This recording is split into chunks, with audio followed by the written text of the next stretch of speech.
Hey ladies and gentlemen, before getting into the action, I just wanted to announce that I started a community pick'ems leaderboard on the Overwatch League website. If you want to join it, go to the pick'ems tab, click on the leaderboards up on top, then click join leaderboard. After that, type in ATP space community and you're in.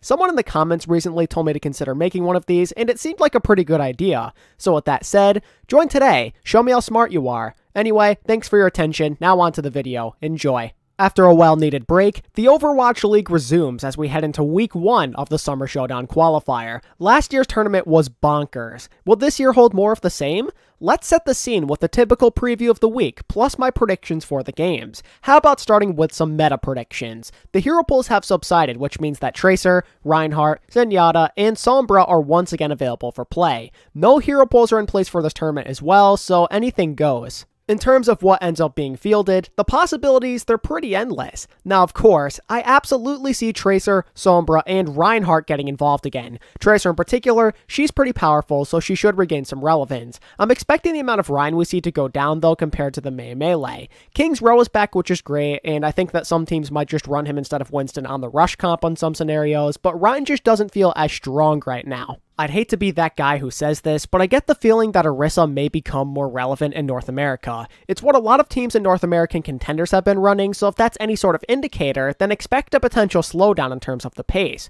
But Asia, on the other hand, well, I think that could end up being very different, as their contender scene played more of the dive-centric comps. There's no limitations here. Your guess is basically as good as mine. I have no idea what's to come. With meta predictions out of the way, it's time to get into the games. First on the agenda is the London Spitfire versus the Paris Eternal. These EU rivals are clashing for the first time this year in what I am deeming key match number 1 of this week. On paper, it may not seem that appealing. It's two average to below average teams. But there's two reasons that I really like this match. One is the idea of an EU rivalry forming between relatively equal teams. Reason number 2 is London's hitscan player Sparker making his Overwatch League debut potentially. His 18th birthday happened earlier this month, so he is finally league eligible. This phenom out of Sweden showed incredible skill as a member of British Hurricane, and he genuinely might be the piece this team needed to gain a more competitive edge. DPS, let's call it how it is, has been a struggle at times for the Spitfire. Hitscan in particular has shown some major inconsistency issues. If Sparker can patch up this hole even a little bit,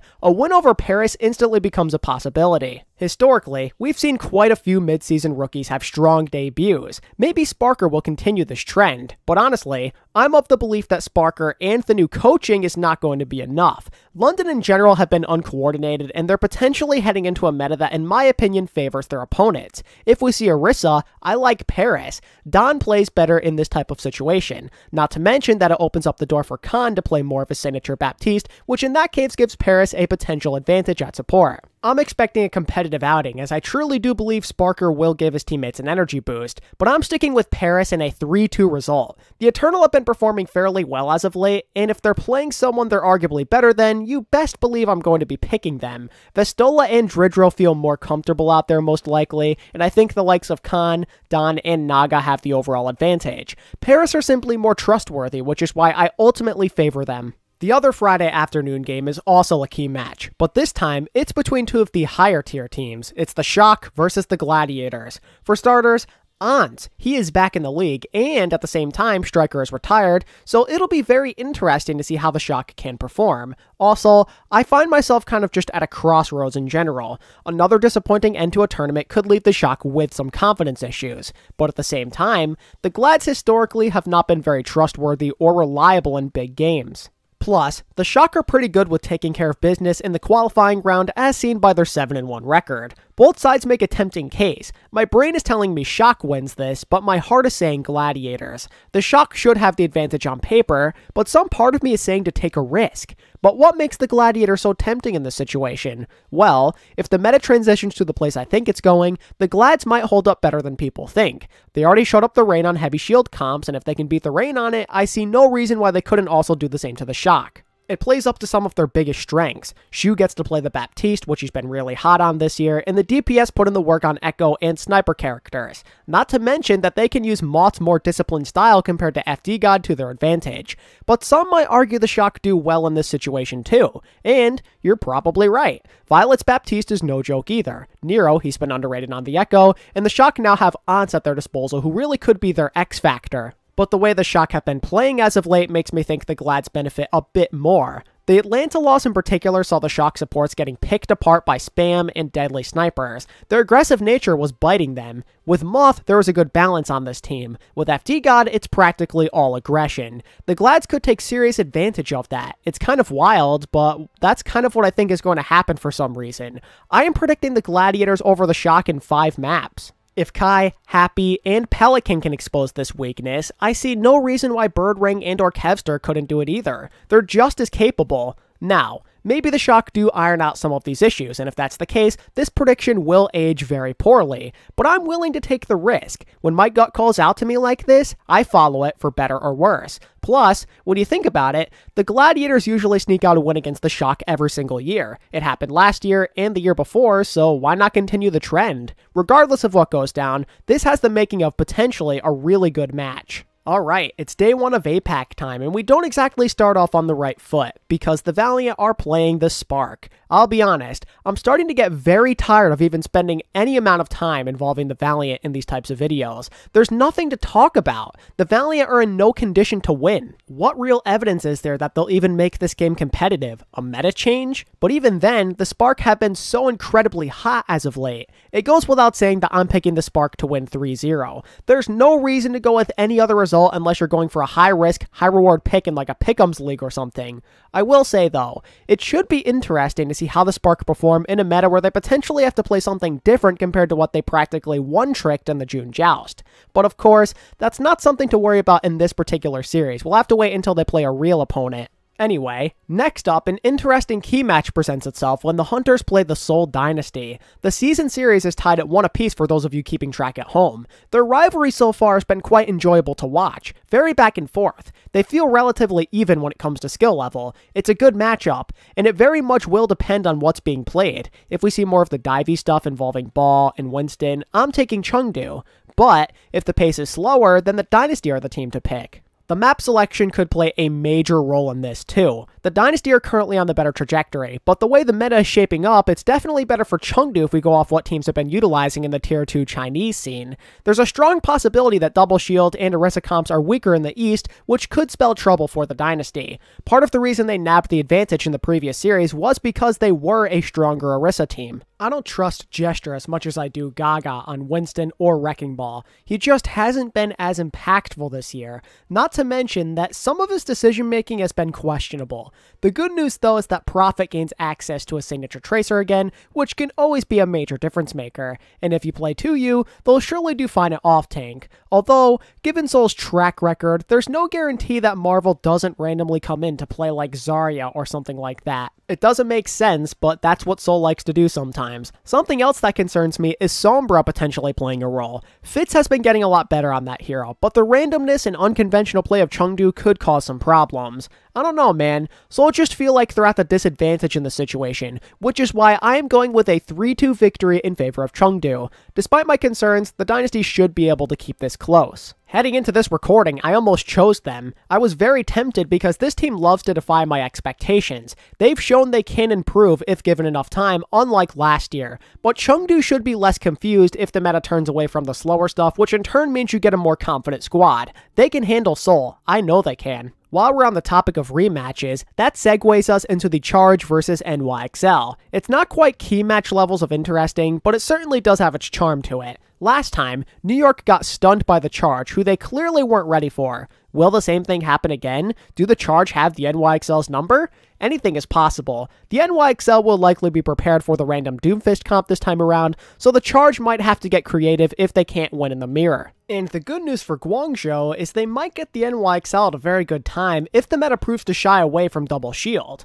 They were gaining confidence on that, so taking that away from them makes it a more even playing field. However, I still gotta think of the Charge as the underdogs in this scenario. Their coaching situation is shuffling around constantly, and they haven't exactly gotten off to a glamorous start. The good news is Choi Sang-won has access to the Tracer again. The bad news is the NYXL have Reinhardt again, which in my opinion was a strong point for them during the May Melee. Something else to keep in mind is that the potential hit scan issue could be coming back to bite the Charge again. Flora, he's been off to a relatively good start this year, and I think the Charge might not have an answer for him if they can't throw New York off with a comp that they weren't prepared for. As much as I would love to see the Charge start off on the right foot, I don't like the current outlook of their team enough to confidently say they win this game. That is why I'm predicting a 3-1 victory in favor of the New York Excelsior. Lucky wins happen, and I fear Guangzhou's previous victory was one of them. Until their situation stabilizes a bit, I can't get myself to pick the Charge. There's too many disadvantages. And this time, the NYXL, they'll be putting most of their attention onto the Charge when you consider their other game this week is against the Valiant. Starting off Saturday, we have the Shock taking on the Spitfire. Regardless of what kind of boost Sparker brings to the table, this opponent feels pretty out of their reach. Let's take baby steps before attempting to topple the Shock. How about winning a game or two first? No matter the meta, the circumstances do not work in favor of London. If you're not 100% in sync with one another or you find yourself feeling unsure, the Shock will destroy you. London check off both boxes as far as I'm concerned, so the Shock in all likelihood take care of business in an easy 3-0 effort. I'd like to see London play better, gain confidence, and finally start winning some games, but this is not the right opponent to help them get on that track. Getting us through the halfway mark of Saturday afternoon is the Florida Mayhem versus the Toronto Defiant. This seems like a good opportunity for the boys in black and red to reset. You're coming off a not so good stage, both record-wise and with some of your players getting COVID. Now that we're through that and hero pools are gone, the team can get back up to full strength. And because we're heading into a shield meta, lucky them, the Mayhem suddenly become a lot more beatable as they weren't very strong on that comp during the previous stage. So theoretically, this might be a good game. But the thing is, that's on paper. It's crucial to remember how ineffective this Toronto team has been against relatively strong competition.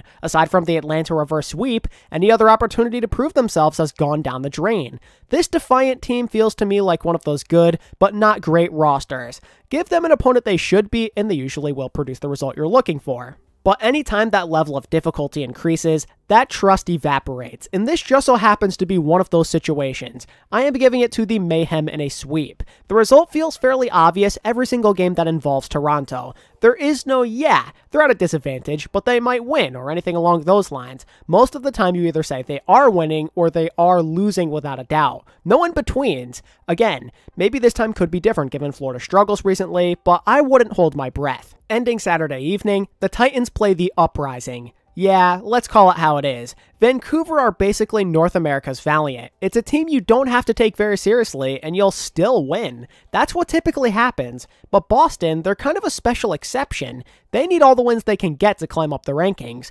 Going 2-2 in the previous stage didn't allow them to make any sort of significant progress. Boston's other qualifying matches are all difficult, so you gotta snag the easy wins where they're available, right? I would like nothing more than to see the Vancouver Titans get their first win, and this seems like a pretty decent opponent to do it against too. But the fact of the matter is they are incredibly hard to trust given that they're, well, winless. They've never even come close to changing that either. If the NA meta goes the way of barrier compositions, I especially favor Boston. Win or loss, they've shown great competence on it. Gabe Olsey and Stan 1 have a field day as the Uprising go on to win the series in a sweep. The Titans have a chance to show improvements, with Taro potentially developing further and Changsik getting a bit more used to his team, so that's cool if you're a Vancouver fan, I guess. I just feel that it's not really the right opponent for them to get a win. Maybe a map win is possible, but a win is hard to see coming with how hard they've struggled this year, and with Boston improving at a relatively quick rate. That transitions us into Sunday morning. APAC starts off with a potential doozy when the Seoul Dynasty play the Hangzhou Spark in what will be my final key match of the week.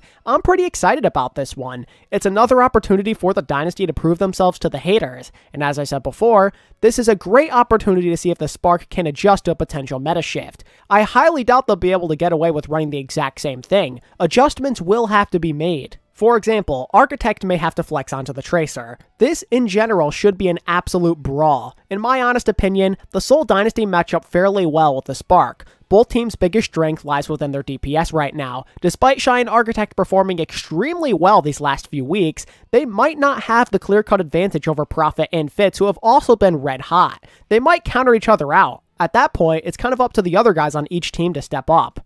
And that is worrisome for the Seoul Dynasty, who depend on their DPS slightly more. The good news, though, is the meta might help them out in that regard. If Brig Ana is the play, Seoul have a shot at the support position. MCD has been absurdly good on the Ana, but that's kind of the thing Creative made a name for himself on last year. On the other hand, Animo has been a stronger main support statistically than IDK, so this aspect of the head-to-head could be a stalemate too. As you continue to go down the comparison line, you immediately realize the outcome of this game very well might come down to how Gesture performs and if his team can play well enough around him. Gushue, he's gonna show up, there's no doubt, and he will destroy Gesture if he makes questionable decisions. It really comes down to who you put more of your stocks into. Did the Spark get lucky in the previous qualifier? Are they for real? Can Seoul not beat top-tier competition? There's so many factors to keep track of. The more I thought about this while prepping this video, the more I found myself getting confused. One thing I've learned from 2+ years of doing this is it's better to not overthink things, so that is exactly what I'm gonna do. If I'm wrong, then I'm wrong, but gut instincts are telling me to take a risk. So screw it, I'm picking the Dynasty to win 3-2. Something deep in my head is telling me there is no way Seoul go winless this week. They've been too consistent to make something like that happen. Whether it's this game or against Chengdu, I feel like they have to win. My bold prediction is that Gesture steps up to the occasion after a tough matchup with Chengdu to push his team over the top. A big game out of him and Prophet will be the driving force behind a huge win. There's not much confidence or weight with this pred, it's simply a gut feeling. Moving onward, we have the Hunters versus the Charge. Not exactly a glamorous looking game on paper. As tough of a June joust as Chengdu had, they're still in way better shape than their opponents.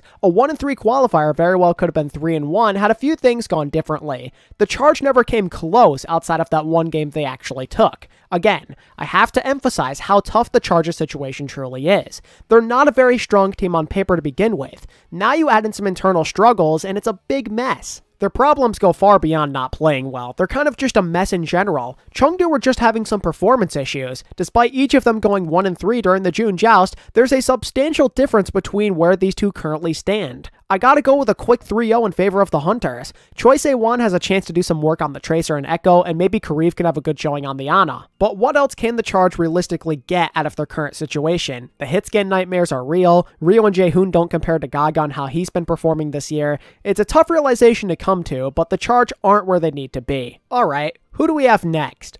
Oh, another Valiant game. This time they try their luck with the NYXL. This shouldn't exactly be a contest. Besides the obvious reasons, the NYXL absolutely decimated them just a few weeks ago. It was a speed run at its finest, and now we're potentially heading into a meta where the NYXL could be more consistent if they play more Orisa, that is. If they were to play that, they will make the Valiant surrender to their will using their slow pace and more disciplined playstyle. But even if the Winston comps still remain on top, it's still an easy sweep in favor of New York.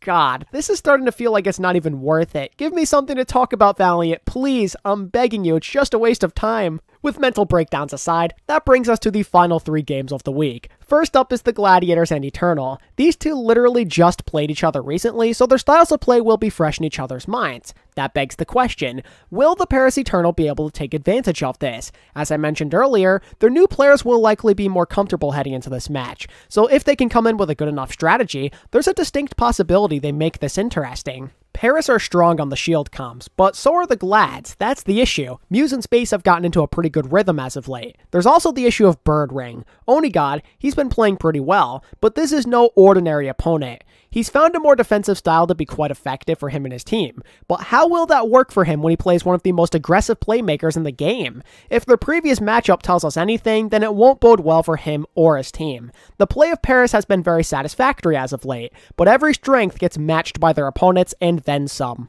Your tanks play better on Orisa-centered comms, but so do the Glads. Khan, he does well on Baptiste, but Chu is arguably even more effective. They run into a wall no matter where they turn. I have the Glads taking the set 3 maps to 1. I'm super happy with how Paris have been progressing, but the Glads have also made some pretty significant strides. Plus, they're usually pretty good with beating mid to low tier teams, so I'm pretty confident the Gladiators get the job done. Up next is the Boston Uprising versus the Florida Mayhem. A point of interest definitely presents itself here. Boston's improvement and reliability on shield comms has made them a real threat. They'll sneak away with a win if Florida are not careful in this match. This is definitely one of those trap games if you're the Mayhem. It feels like the type of opponent you should beat, but you also might not take them as seriously as you should, which ultimately could come back to bite you. Florida, they're a strong team though. They're intelligent. I trust in them to figure things out. After all, Yaki's got his Tracer back. That man makes his team win fights they should have no business being a part of in the first place when he gets to carry on her. But of course, that's only if Tracer has relevance in North America. I'm expecting more of the Echo Ash if anything, but that still favors Florida I suppose, because BQB and Yaki, they're a very dangerous duo in this type of scenario. Valentine and 937 can be too, but not quite to the same extent. And that is honestly the key reason why I'm picking the Mayhem in a 3-1 outing. If Boston were to nab the advantage at support and or tank, let's say, it's in all likelihood a very minimal one that automatically gets cancelled out by the major difference we potentially see at DPS. I would not be surprised in the slightest if this ends up being a trap game, but I do trust in Florida to bounce back. They've got this. And that leaves us with a primetime Battle of Canada to finish up the weekend. There's not too much excitement going on here. I wish this could be an even rivalry, but it's not. I know it, and so do you. As a clear-cut bottom-tier team in the league, it's hard to give the Titans much of a chance at all against somebody who more so falls under the middle of the pack tier. There's a big difference between where these two currently stand. Whether you're thinking about this from a team perspective or just with individual players, the Defiant holds every advantage. Their tanks are way more on the same page, their DPS have far better playmaking potential, and their supports have a way higher level of consistency. It's an easy 3-1 win for Toronto as Hisu and Lastro lead the way. But some of you may be asking, why 3-1 when you made it very clear that Toronto are way better? Well, I figure there's a possibility Toronto won't take them seriously, leading to one of those random map wins like we saw in the May Melee. Well that, and I'm hoping something random like this works in favor of my pick'ems, I guess. Realistically, this could definitely be a sweep. In fact, it probably will be. But this week, I'm just going to trust in my gut. Might as well have a little fun when the general outcome feels pretty obvious, you know? And that is going to conclude my predictions for Week 11 of the Overwatch League. How are we feeling about Preds this week, ladies and gentlemen? What's going to be the meta? Are there going to be any upsets? Let me know down in the comments below. If you enjoyed this video, you know what to do. Give this video a like and drop a sub if you're new around here. And as always, thank you all so much for watching. I really appreciate your support. And until next time, this is ATP, signing out. Peace.